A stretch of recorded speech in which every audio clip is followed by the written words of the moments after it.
बिस्मिल्लाहिर्रहमानिर्रहीम। अस्सलाम वालेकुम। मैंने पलट कर देखा तो मुझसे चंद कदमों की दूरी पर एक परी जमाल दुशीज़ा खड़ी मुस्कुरा रही थी। इसकी गोरी रंगत स्याह खुली जुल्फें मस्त हवा के दोष पर लहरा रही थी। जी आपने मुझसे कुछ कहा? अनजान लड़की को देखकर दिल खौफ की शिद्दत से दक दक करने लगा था। जाहिर है यहाँ आपके सिवा है कौन? वो मुतरन्नम आवाज में बोली। जी कहिए क्या बात है? मैंने पूछा। बड़े जल्दबाज हो तुम, वो फिर से मुस्कुराई।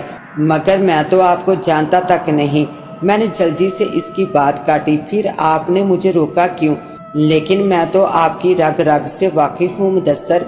इसके मुंह से अपना असल नाम सुनकर मैं तो उछल ही पड़ा।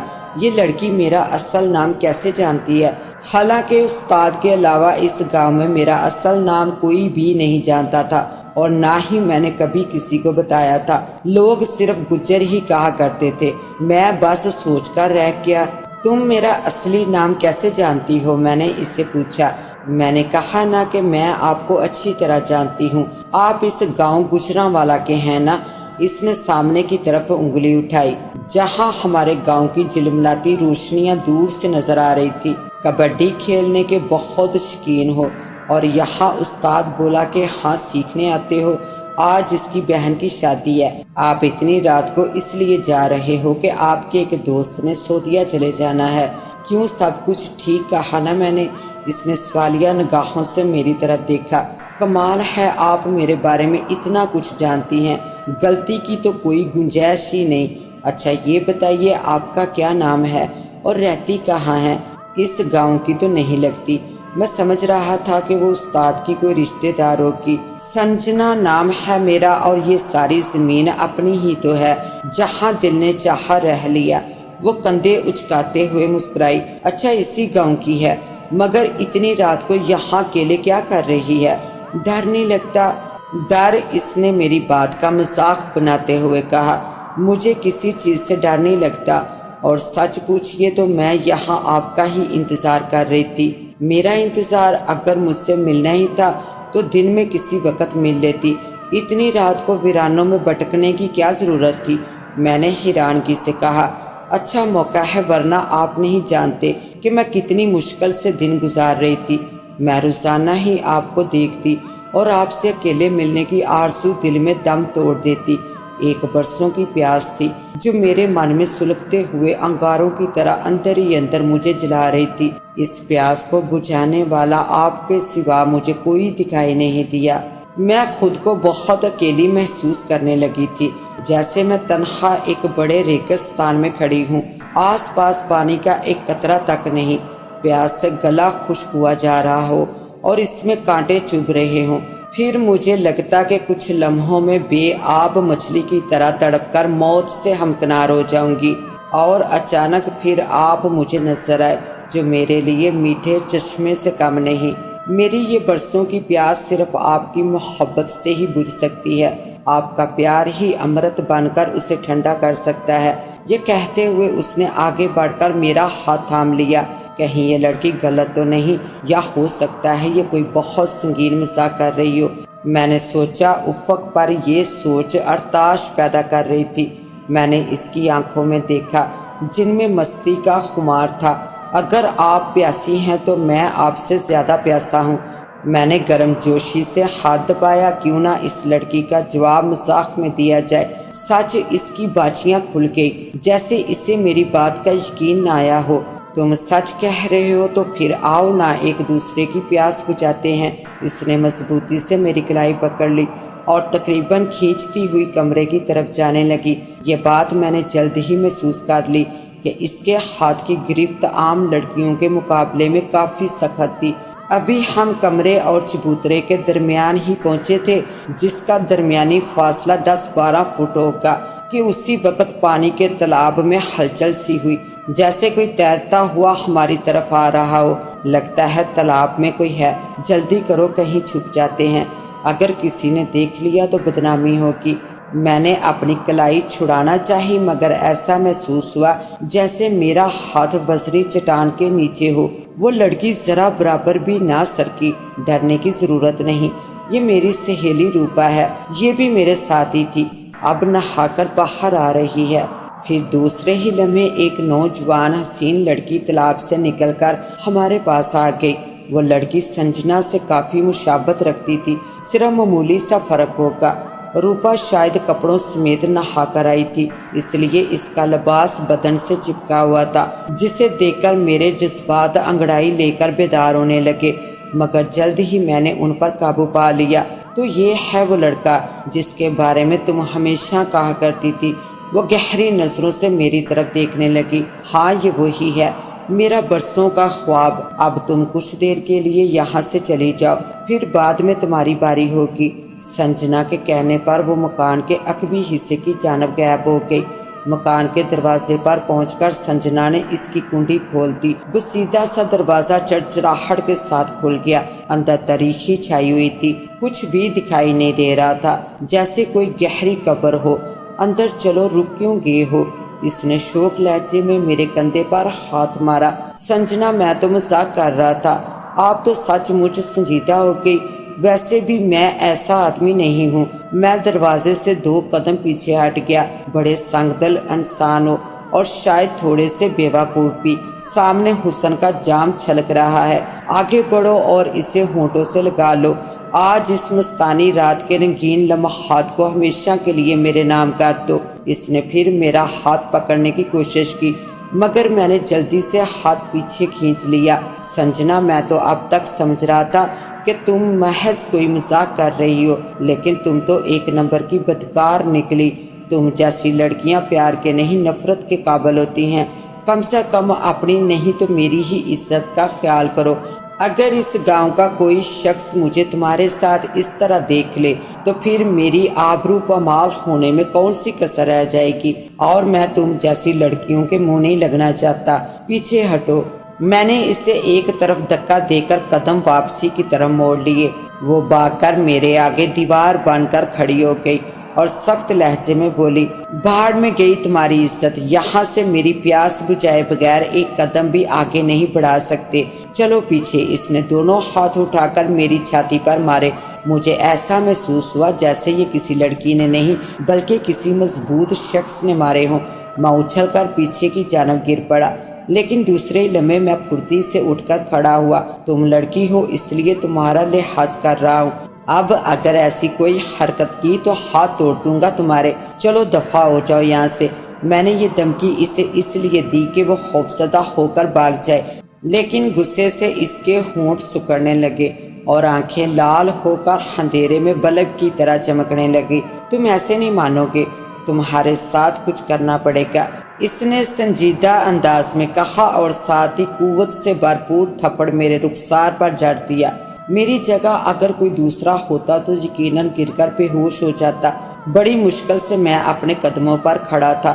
نہ جانے اس کے تھپڑ میں کیسی تاثیر تھی کہ درد کی اذیت میرے پورے جسم میں سرایت کر گئی۔ میں گال پر ہاتھ رکھ کر حیرت سے اس لڑکی کی طرف دیکھنے لگا۔ کچھ گڑبڑ ہے، اور یہ لڑکی ہے کیا چیز؟ کیا یہ نازک لڑکی انسان ہو سکتی ہے؟ نہیں، ہرگز نہیں، لہٰذا اس سے زیادہ الجھنا مناسب نہیں۔ میں نے دل ہی دل میں سوچا، دیکھو تم جو کوئی بھی ہو میری بات مانو، مجھے اس وقت جانے دو، میرے دوست میرا انتظار کر رہے ہوں گے، لہٰذا پھر کبھی ملنے کا پروگرام بنا لیتے ہیں۔ واہ، مجھے پاگل سمجھا ہے کیا تم نے؟ اس کے بعد تم مجھے تو کیا اس گاؤں میں بھی نظر نہیں آؤ گے؟ ویسے بھی کس نے دیکھا ہے کل؟ جو کچھ ہو وہ ابھی ہو۔ اچھا چلو۔ میں نے اس کی طرف ہاتھ بڑھایا تو اس نے میرا ہاتھ جھپٹنے کے انداز میں پکڑ لیا اور ہم کمرے کی طرف چلنے لگے۔ اچانک وہ دروازے کے باہر ہی رک گئی۔ کیوں اندر نہیں چلنا؟ میں نے پوچھا۔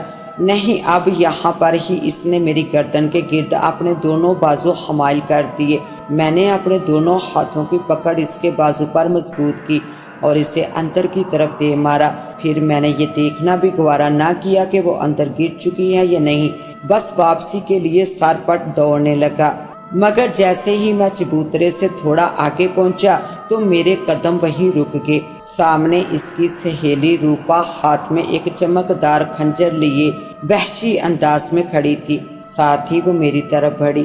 دیکھو، اسے پھینک دو ورنہ یہ لگ جائے گا۔ اسے خنجر لہراتے دیکھ کر میں پیچھے ہٹنے لگا۔ क्यों फेंक दूं? क्या मैं तुम्हारी मुलाजमा हूँ? वो बमें तान कर सख्त लहजे में बोली। तुम क्या समझते हो हम तुम्हें इतनी आसानी से जाने देंगे? रूपा ने कहा। उसी वक्त पीछे से संजना ने मुझे जकड़ लिया। इसने दोनों हाथों का दायरा बनाकर मेरे पेट के गिर्द सख्ती से खींच लिया। छोड़ो मुझे। मैंने खुद को छुड़ाने के लिए इधर उधर वजूद को झटके दिए, लेकिन वो किसी छिपकली की तरह मेरी पुश्त के साथ चिमटी रही। अगर हिम्मत है तो छुड़ा लो।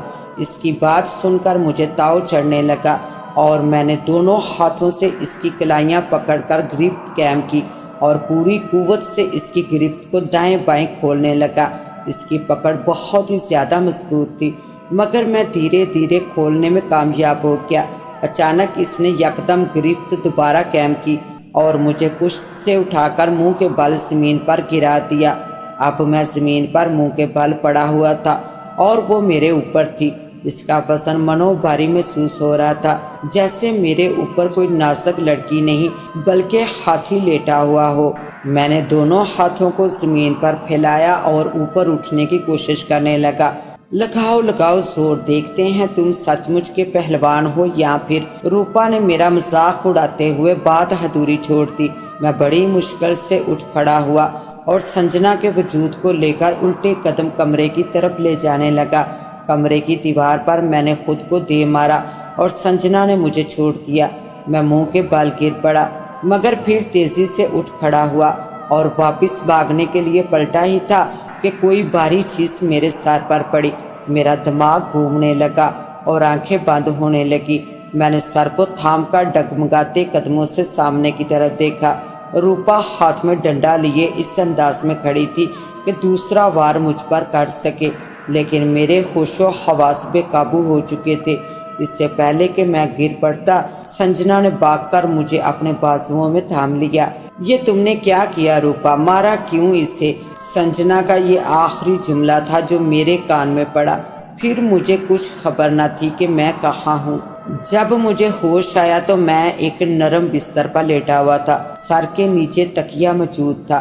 मैं जल्दी से उठकर बैठ गया। सर में इस जगह हाथ लगाकर देखा जहां रूपा ने डंडा मारा था, मगर दर्द का नामो निशान तक न था, बल्कि मैं खुद को पहले से बेहतर महसूस कर रहा था। मैं बिस्तर से उठकर कमरे का जायजा लेने लगा। दरो दीवार पर अंगूरी रंग का पेंट किया हुआ था। लकड़ी का बना दरवाज़ा काफ़ी खूबसूरत था। एक अहम बात यह थी कि छत के वस्त में कपड़े में लिपटा हुआ एक हीरा लटक रहा था, जिसने पूरे कमरे को रोशन कर रखा था। मैं दरवाज़ा खोलकर बाहर आ गया। ये एक हालनुमा कमरा था। यहाँ पर भी छत के वस्त में लटका हुआ एक हीरा रोशन था। कमरे के दरमियान में एक काफ़ी बड़ा मुजस्समा नस्ब था जो पूरे का पूरा सोने का था। ये शायद किसी औरत का था, क्योंकि इसके नस्वानी खतूत नजर आ रहे थे। सामने एक और कमरा था जिसका दरवाज़ा बंद था। मैं दबे पाँव इस तरफ बढ़ने लगा। इससे पहले कि मैं दरवाज़ा खोलकर देखता, अंदर से एक नस्वानी कहकर सुनाई दिया। ये तो संजना की आवाज़ है। मैं चौंक पड़ा। रूपा, तुमने वो शरबत तो उसे पिला दिया है ना? संजना ने पूछा। हाँ, मगर वो शरबत तो इंसानों के लिए बहुत ताकतवर होता है, इससे तो वो हमारे हाथ नहीं आएगा। रूपा माना कि इस शरबत को पीने से इंसान को दर्द का एहसास नहीं होता और रगों में खून की रवानी भी तेज हो जाती है, मगर इस शिकार का मज़ा ही क्या जो तमाम तर कमज़ोरियों से भरा हुआ हो। वो तो पहले ही पहलवान है, अब तुमने इसे मज़ीद कुव्वत बख्श दी है। लगता है संजना तुम्हारे इरादे कुछ और ही हैं। रूपा मैंने खेज अंदाज में बोली तो संजना ने कहका लगाया। वैसे एक बात माननी पड़ेगी, इतनी छोटी सी उम्र में वो अंदर से काफ़ी मजबूत शख्स है। कुछ तो इसके अंदर सलाहत मौजूद है, वरना हुस्न को देखकर कौन काफिर नहीं बैठ जाता। संजना की बात पर दोनों ने बुलंद कहका लगा दिया। लेकिन इसे होश कब आएगा? रूपा ने पूछा। बस कुछ लम्हों की बात है, फिर अपनी प्यास बुझेगी, संजना ने जवाब दिया। अच्छा तो ये बात है, मैंने खुद से कहा, ये दोनों मेरे खून से अपनी प्यास बुझाना चाहती हैं। मैं दरवाजे से हटकर और इधर उधर कोई रास्ता तलाश करने लगा ताकि जल्द इनके चुंगल से निकल सकूं। उसी वक्त एक जगह एक खला सा नजर आया जहां पर हल्का सा अंधेरा नजर आ रहा था। कहीं ये बाहर जाने का रास्ता तो नहीं? میں اس طرف چل پڑا۔ یہ ایک 4 فٹ اونچی اور 3 فٹ چوڑی سرنگ تھی۔ میں اس میں داخل ہو گیا۔ اندر گہری تاریکی چھائی ہوئی تھی اور ہاتھ کو ہاتھ دکھائی نہیں دے رہا تھا۔ آگے جانا کہیں میرے لیے خطرناک نہ ہو۔ اس سوال نے میرے قدم وہیں روک دیے۔ کیا پتہ یہ سرنگ آگے جاتی بھی ہے یا پھر بند ہے۔ اگر روشنی کا انتظام ہو جائے تو آگے جانے کا راستہ بآسانی معلوم ہو سکتا ہے۔ پھر ایک خیال میرے ذہن میں آیا اور میں جلدی جلدی واپسی کی طرف چلنے لگا۔ جلد ہی اس کمرے میں آ گیا جہاں پر میں پہلے لیٹا ہوا تھا۔